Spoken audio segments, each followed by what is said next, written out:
Students. දැන් කවුරු හරි කෙනෙක් ප්‍රශ්නයක් අහපුවම ඒකට අපිට උත්තර දෙන්න පුළුවන්. ඒක මම දන්නවා. නැත්නම් අපිට කියන්න පුළුවන් මම දන්නේ නෑ කියලා. හරි සරලයි. මිස්ටර් ජාකෝ. ඇයි මොකෝ? දැන් මිස්ටර් ජාකෝගෙන් කවුරු හරි අහනවා කඩේට යන්න පුළුවන්ද කියලා. ඔව් මට පුළුවන්. මොනවද කියන්නේ? ඔව් කියන්නේ. What nonsense. Take a seat. ඉඳ ගන්න. ඒකේ ඇහුවේ සිංහලෙන්නේ. අපි ඒක කොහොමද ඉංග්‍රීසි වලින් අහන්නේ? Can you go shopping කියලා. එතකොට ඒකට උත්තරේ ඔව් මට පුළුවන්. very good. excellent. හිත කියන්න. ඔව් ඉතින් මට පුළුවන්. අනිත් එක ඉතින් කඩේට යන්න පුළුවන්ද කියලා ඇහුවාම මට පුළුවන් කියලා මේක වෙන මොකුත් කියන්න. අයියා කියපන්කෝ. වෙන තමයි කඩේ කියන්නේ. Can you go shopping කියලා අහපුවම උත්තර දෙනවා yes I can කියලා. මොකද yes I can. දැන් අපි මෙහෙම හිතමුකෝ.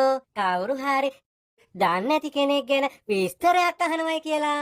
Do you know Ravi? රවි කියලා කෙනෙක් දන්නවද කියලා. අයියා මට රවි කියලා කියන නිශ්චයක් නෑනේ. අපේ ගමේ නම් හිටියේ නෑනේ බා. නෑ හිචි.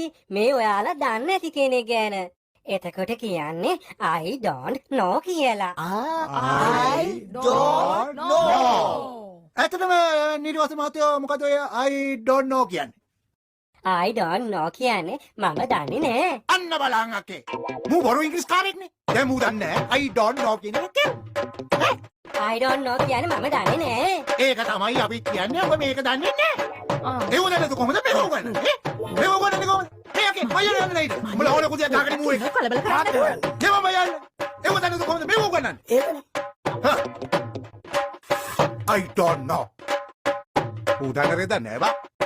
ඕව ගණන් ගන්න එපා නිර්වස්තර මහත්තයා. අපි දන්න පාඩම් ඉගෙන ගමු. අපි නොදන්න දේවල් කොච්චර තියෙනවද?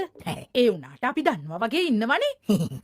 ඒ අතින් නිර්වස්තර මහත්තයා කොච්චර අවංකද? හරි. තමුන් නොදන්න දේ තමුන් දන්නේ නැහැයි කියලා දන්නේ නැති දේ ඒ විදිහටම පිළිගත්තා. හරි. ඒ ගැන හිතලා සතුටු වෙන්නකෝ.